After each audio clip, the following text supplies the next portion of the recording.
Today we're going to look at the AS21 Redback, a South Korean tank that just came out recently in Armored Warfare. But before I do that, I want to talk about 30 millimeter shells versus 50 caliber shells. Now, I thought both shells were basically the same, 30 millimeter, 50 millimeter. But they aren't. So in several videos I brought that up and nobody corrected me. So I thought, well, I must be right, but I'm not.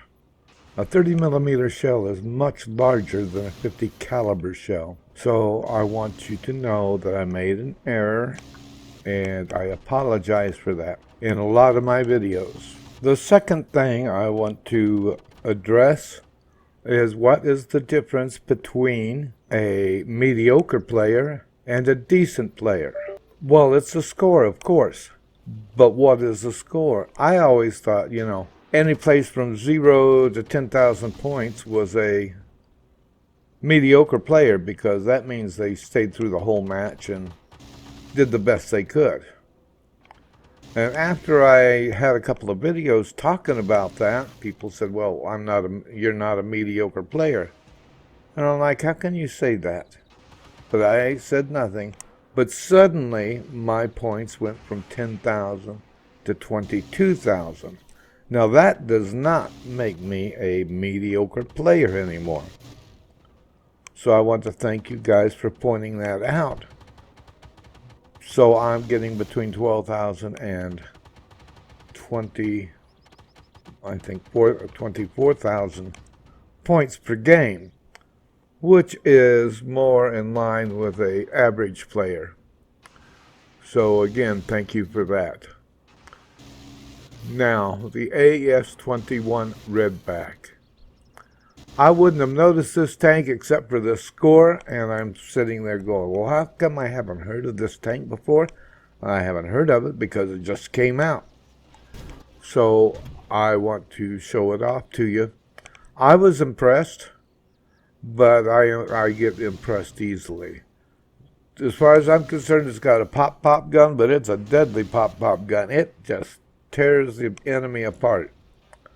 So watch this and learn because it is a pretty awesome South Korean tank.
Please subscribe, like, comment, and share this video with others. Thank you. Get your name or business up in lights. Follow me on patreon.com/RemmyMegs.